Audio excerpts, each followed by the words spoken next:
I started looking at lesson 136, and this is a tough one because people say, okay, sickness is a defense against the truth. Wow. So when you're sick, you're defending against the truth. Well, can I tell you something? The fact that you're breathing is a defense against the truth. The fact that you woke up today in a body is a defense against the truth. Do you understand what I'm saying? Because anytime you believe you are separate from your source, that's a defense against the truth. Now, there are some defenses or some illusions that are helpful, right? We just said it. Forgiveness is helpful because it seems to indicate for us that something needs correction, but a correction in a loving way. Inspiration, finding inspiration in nature could be helpful for us. It's still an illusion, but it's an illusion that might make us feel a sense of connection to each other. Well, sickness, it says basically, is something that makes us feel as if we're isolated. Think about it. When you're sick, you feel isolated from all those happy people that are running around, and you don't feel like running around, And so you go, they're running around and I'm not, because I'm sick. And I thought to myself, and all it says is, again, it's just saying it's an illusion.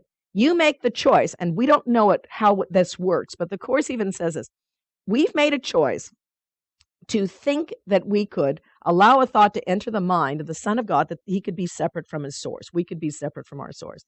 And instead of looking at that thought and laughing at that thought, the thought, as it says, became real to us, and it had real consequences. Now, that's a thought that is a pattern of our ancient learning, it says. So it's kind of gotten onto that. So we have more and more things that splintered off to make us feel more and more separate. Certainly, we all have different bodies. There are different sexes. There are different skin colors. There's different eye colors. We have different heredity. Genes cause this. Genes don't cause that. You got that gene. You got this thing. You don't have that gene. You can't have that thing. We have all sorts of things that separate us in some way. We've built up quite an elaborate web of distractions, is what the Course says. And all the Course is asking us to do is to look at what seems to be the distractions and say what? As simple as this lesson. I could see peace instead of this. Love holds no grievances. God is the love in which I forgive. The truth of me abides in everyone. Light and joy and peace abide in me. Into his presence at any moment can I enter now. All of those things awaken us to the truth. So anyway, I looked at that lesson, and it's a great lesson if you want to read it, but it simply just says, you've made a lot of illusions out here, and what the problem is you forgot you made them. That's it. We made the thought of separation real to us, it says, when we forgot to laugh. Now, that's not said in that lesson, but that's said in the text. But the idea is, as quickly as we made this thought of separation, we forgot we made it. Now it seems like it's doing it to us. That's why this lesson that says peace of mind is clearly an internal matter, even though we all go, oh yeah, I get that. No, we don't. If we got it, we wouldn't be doing it. We don't have it, but we can experience it and lead ourselves out of it. So this lesson says basically that. And then it goes, can we put up the slide at the very end? 136. If anybody has, want to open your book to 136, look at, maybe Bo, you can look off Karen's, paragraph 19 and 20. Look at this. It's so powerful. It says, what we need to remember is sickness is a defense against the truth. And we can, if we can begin to affirm this, the line before that, it says, sickness is a defense against the truth. I will accept the truth of what I am. That's how you remedy this. We're going to accept the truth of what I am and allow my mind to be wholly healed today. That's every one of these lessons in this series, in this Lessons in Light that we've been working on. All of them build up to the same awareness.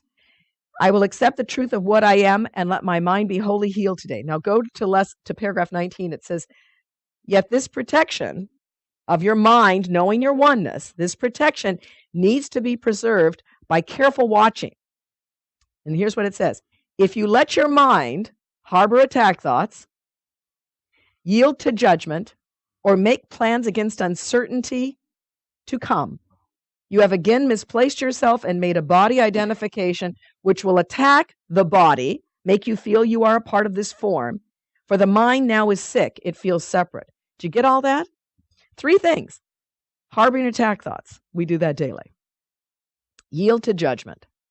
Those are the grievances we hold on to.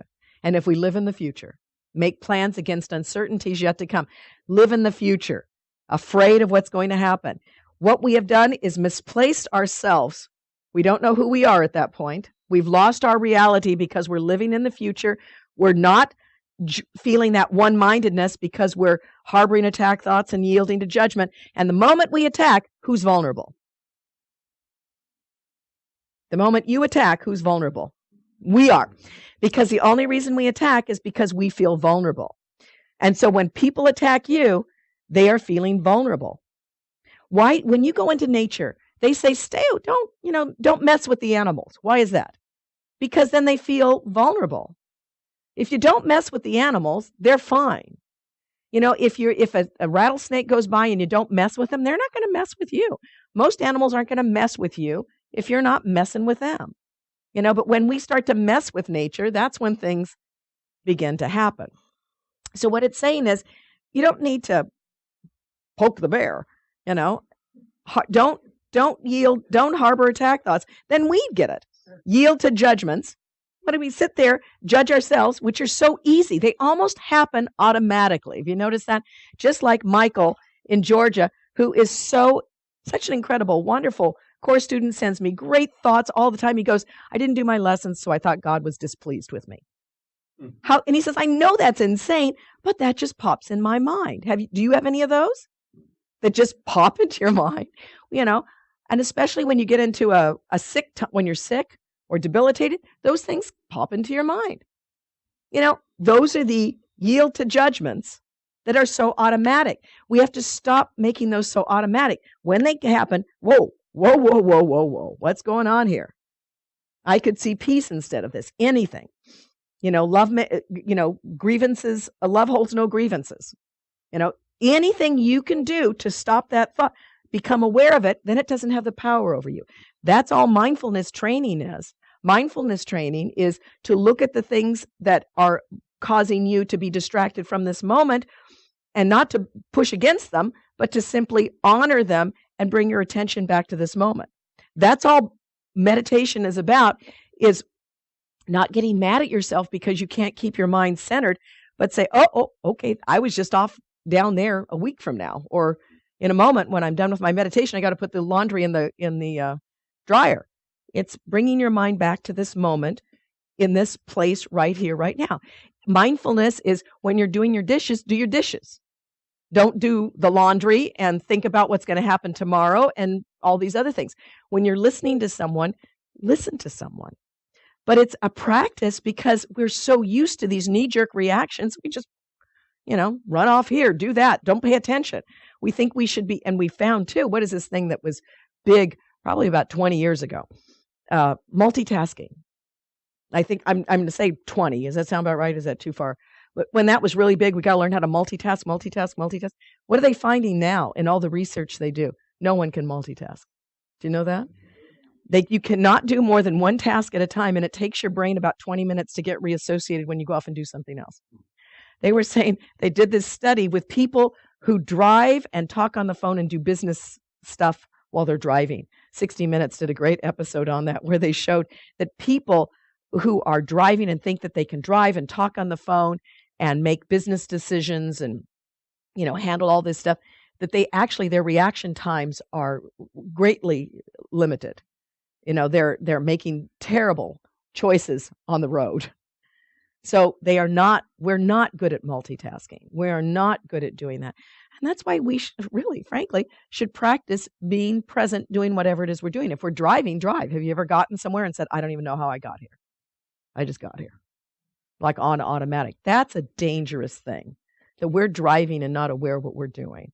Well, think about that. How about people who walk now looking at their cell phones? I'm always amazed. People out in nature who are sitting there doing this. You're out in beautiful nature and you're sitting there doing this and you're walking near a gully. I see them all the time. And I'm always thinking, but I laugh at it and I think, that's me at other times. It's a good reminder, I want to be here now. And so bringing ourselves back to these moments are very, very critical to us, but you have to look and see them. We've become so casual. That's why this says this is a protection. You need to watch yourself.